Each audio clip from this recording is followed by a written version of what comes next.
მოდი რამდენიმე მაგალითი გავაკეთოთ იმისთვის რომ განვსაზღვროთ სხვადასხვა ნაერთში ან სხვადასხვა ნაერთის მიერ რამდენი სიგნალი შეიძლება დავინახოთ სპექტრზე. და მოდი ამისთვის გავაკეთოთ მაგალითად, ესე იგი პირველი ავიღოთ მეთანი. მეთანს თუ დაუკვირდებით, აშკარად გვაქვს 4 პროტონი, რომლებიც არიან ერთნაირ ვითარებაში, ხო? ანუ სიმეტრიული არის ეს ნაერთი და ანუ ეს 4 პროტონი ზუსტად ერთნაირ გარემოში არიან. ანუ რომ ავდგე ახლა 90 გრადუსით მოვაბრუნო მაგალითად ეს უცებ ვერ გავარჩევ ერთმანეთისგან ისე ამ პროტონებს. ამიტომ ყველა, რადგან ქიმიურად ექვივალენტურია ერთმანეთის, ყველას ექნება ერთი სიგნალი, ანუ ერთი და იმავე სიგნალის შესაბამისი იქნებიან, ხო? შესაბამისად ერთი სიგნალი. ესე იგი მეთანისთვის ერთი სიგნალი გვექნება სპექტრზე. ახლა რომ გადავიდეთ პროპანზე, აი ამ ნახშირბადს აქვს 2 წყალბადი, ხო? 2 პროტონი არის დაკავშირებული ამასთან. და ამ პროტონებზე თუ ვისაუბრებთ ჯერ პირველ რიგში, ესენი არიან ქიმიურად ექვივალენტური, ხო? ანუ სიმეტრიული არის ეს პროპანი, ანუ სიმეტრიულია პროპანი და ზუსტად თანაბარ პირობებში არიან ესენი, ამიტომ ამათ შეესაბამებათ ერთი სიგნალი და შემდეგ ცალკე განვიხილოთ მეთილი, აქ გვაქვს 3 პროტონი, აქეთაც გვაქვს. ნუ მოდი ჯერ ამაზე ვილაპარაკოთ. ეს სამივე იქნება ერთნაირ პირობებში. ცოტა უკეთ შემოვხაზო. ამიტომ ამათ შეესაბამებათ ერთი სიგნალი, მაგრამ თან უნდა ვიფიქროთ სიმეტრიაზე, ანუ სიმეტრიულ ნაერთთან გვაქვს საქმე. ამიტომ აქეთაც გვექნება ანალოგიურად 3 პროტონი და ესენიც იქნებიან, ანუ არაფრით არ განსხვავდებიან ამათგან. შესაბამისად გამოდის, რომ 3 კი არა, 6-ვეს შეესაბამება ერთი სიგნალი, ხო? ერთი სიგნალი. ანუ გამოდის, რომ პროპანისთვის დავინახავთ სპექტრზე 2 სიგნალს საბოლოო ჯამში. ანუ აქ მივიღეთ 1 და აქ 2. ახლა მოდი ესნაერთი ვნახოთ, უცებ დავიტანოთ ისევ ყველა პროტონი. ესე იგი 1, 2, 3, 4, ასე შემდეგ.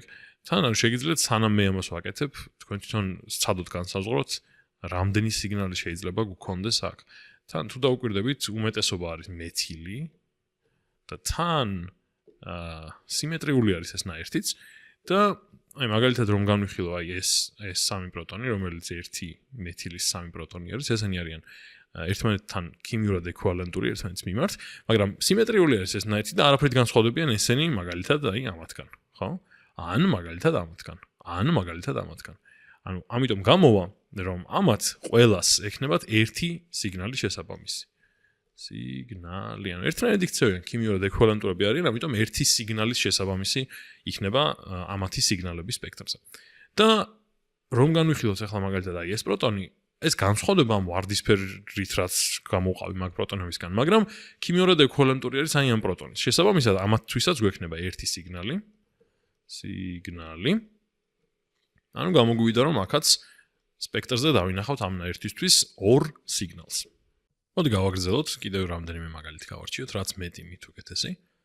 ახლა მოდი აი აქ ვნახოთ, აქ ხედავთ, რომ გვექნება აი ამ ნახშირბადზე 2 პროტონი, ესე იგი 1 და 2 პროტონი და ეს პროტონები იქნებიან ერთმანეთის ექვივალენტური, იქნებიან ქიმიურად ექვივალენტური ერთმანეთის, ამიტომ ამათ შეესაბამებათ ერთი სიგნალი. მაგრამ ახლა მივაქციოთ ყურადღება, რომ ისინი არიან ახლოს, ანუ მათი ნახშირბადი ახლოს არის ჟანგბადთან, რაც გამოიწვევს იმას, რომ ელექტრონული კონცენტრაცია წავა მისკენ, ანუ გავლენას იქონიებს მოკლედ ამათზე, ამიტომ განსხვავებულ გარემოში იქნება ეს 2 წყალბადი, აი ამ 2 წყალბადთან. ანუ ესე იგი, აქ გვექნება განსხვავებული ვითარება. ანუ ამათ ექნებათ თავიანთი რაღაც უნიკალური გარემო, ერთმანეთთან ქიმიურად ექვივალენტურები არიან, ამიტომ ერთი სიგნალი შეესაბამება ამათაც. ერთი სიგნალი. შემდეგ აქეთ გვაქვს ისევ მეთილის ჯგუფი, ესე იგი 1, 2 და 3 და ესენი იქნებიან თავიანთ უნიკალურ გარემოში, ამიტომ ამათაც ერთი სიგნალი. შემოკლებით დავწერ და არ უნდა დაგვავიწყდეს, რომ ასევე აი ეს არის პროტონი, ერთად კი წერია, მაგრამ ესეც პროტონია დაკავშირებულია ჟანგბადთან თავის უნიკალურ გარემოში, ამიტომ ამასაც ერთი სიგნალი. ესე იგი, გამოგვივიდა სულ 4 სიგნალი აი ამ ნივთიერების შესაბამისად, ხო? ანუ ამ ნივთიერებისგან სპექტრში გვექნება 4 სიგნალი. ახლა ქვევით თუ გადავალთ, აქ რაღაც საკმაოდ სიმეტრიული ტიპია ეს. აქ გვექნება 2 პროტონი, აშკარად არიან, ანუ ძალიან სიმეტრიულ ფიგურაში არიან. ესენი არიან ერთმანეთის ექვივალენტური, ამიტომ გვექნება ერთი სიგნალი ამათთვის. სიგნალი. და შემდეგ ახლა აქეთაც გვექნება პროტონები, მაგრამ ამათი მსგავსი ესენი არ იქნებიან, ხო? იმიტომ რომ თვითონ ეს პროტონები არიან ორ ნახშირბად შორის, ორ CH2-ს შორის, მაგრამ ესენი არ არიან ორ CH2-ს შორის, ეს ორი, ანუ ეს ორი და მოდი სხვა ფერით გავაკეთებთ თან. ანუ ეს ორი პროტონი და ეს ორი პროტონი ერთმანეთის ეკვივალენტურებიც არიან და ეს წყვილებიც ერთმანეთის ეკვივალენტურები, ანუ 4-ვე ერთმანეთის ეკვივალენტური არის, მაგრამ ამათი არა, ხო? იმიტომ რომ განსხვავებულ გარემოშია OH-სა და CH2-ს შორის არის. შესაბამისად სხვანაირია, ამიტომ ამათ ექნებათ ერთი სიგნალი, ერთი საერთო სიგნალი და ბოლოს აი ამ პროტონს და ამ პროტონს ასევე ექნებათ ერთი საერთო სიგნალი. იმიტომ რომ ისევ ვერ გაარჩევ ერთმანეთისგან, ერთნაირი ტიპები არიან სიმეტრიულ ნაერთში. და ესე იგი აქ გამოგვივიდა 3 სხვადასხვა ტიპის სიგნალი, ხო? ფერებით შეგვიძლია დავთვალოთ და ისეც გვიწერია 3 სიგნალი. და ახლა მოდი გადავიდეთ აქ თუ დაუკვირდებით გვაქვს ქირალური ცენტრი. რაც ნიშნავს რომ აქეთ იქნება კიდევ ერთი პროტონი, ასე. და ახლა მოდი გავყვეთ, ამ ნახშირბადს ექნება ორი პროტონი, ოღონდ სხვადასხვანაირად გავაკეთებ ამათ ბმას და ზოგადად გამოჩნდება რატომაც მინდა რომ ყურადღება მივაქციოთ ამ პროტონებს. შემდეგ აქეთ გვაქვს მეთილი და აქეთაც გვაქვს მეთილი. 1 2 და 3. ნაიზე. ახლა თუ დაუკვირდებით ამას, რადგან აქ გვაქვს ქირალური ცენტრი, აი მაგალითად აქ არ გქონდა ქირალური ცენტრი, აი ეს ნახშირბადის სიტყვაზე რომ ვთქვათ, ამიტომ ეს პროტონები ერთნაირად იყვნენ, ყველაფერი კარგადაა. და არსად არ შეცვლილა რაღაცა რაიმე ქირალური ცენტრის გამო, მაგრამ აქ როგორც კი ქირალური ცენტრი გაჩნდება, ამ ორ პროტონს უცვლის უკვე გარემოს, ანუ ერთნაირ გარემოში აღარ არიან, ერთმანეთის ქიმიურად ეკვივალენტურები აღარ არიან, ამიტომ რეალურად ამ პროტონს ექნება ერთი სიგნალი ცალკე, რაღაც განსხვავებული უნიკალური სიგნალი. და ამ პროტონს ექნება თავისებური უნიკალური სიგნალი. ესე იგი, ამასაც ერთი სიგნალი. ეს მნიშვნელოვანი არის რომ აღვნიშნოთ. შემდეგ, მეთილზე როცა არის საუბარი, მეთილზე ყოველთვის შეგვიძლია ვთქვათ, რომ ეს პროტონები ქიმიურად ეკვივალენტურია ერთმანეთის, ამიტომ ერთი სიგნალი აქ. შემდეგ ამ მეორე მეთილისთვისაც თავისი უნიკალური სიგნალი იქნება, ერთი სიგნალი აქ. და რა დაგვრჩა? დაგვრჩა აი ეს პროტონი თავისი ერთი სიგნალით, იმიტომ რომ ეს კიდევ განსხვავებულ გარემოშია და აი ეს პროტონი ფერები ილევა უკვე, რომელსაც ასევე ექნება ერთი სიგნალი, იმიტომ რომ ესეც არის თავის უნიკალურ გარემოში და შესაბამისად რამდენი გამოგვივიდა 1 2 3 4 5 6, ესე იგი 6 სხვადასხვა ტიპის სიგნალი შეესაბამება აი ამ ნაერთს. და მოდი 1/3-ულიც ვნახოთ ბარემ. ესე იგი, აქ გვაქვს ბენზინის რგოლი და ვიცით რომ ბენზინის რგოლთან უბრალოდ ესე დაკავშირებული იქნება 6 მხარეს წყალბადები და ხვდებით ალბათ რასთანაც გვექნება საქმე, ძალიან სიმეტრიული სტრუქტურა არის.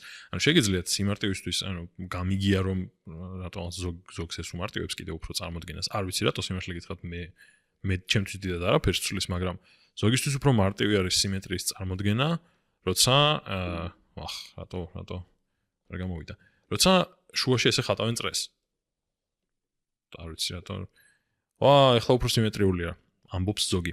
მაგრამ თავარი მესიჯი აქ ის არის, რომ ყველა არის ერთმანეთის ქიმიურად ეკვივალენტური, ყველა პროტონი, ხო? ანუ ყველა არის ერთსა და იმავე გარემოში. შესაბამისად, ერთი სიგნალი გვექნება აქ. სიგნალი. ანუ ერთნაირ პირობებში არიან გულისხმობ. შემდეგ აქ გვაქვს ორი მეთილის ჯგუფი, ესე იგი 3 პროტონი გვექნება ორივეგან და ისევ თუ დაუკვირდებით, ერთნაირი გარემო აქვს თამათაც ერთნაირ პირობებში არიან.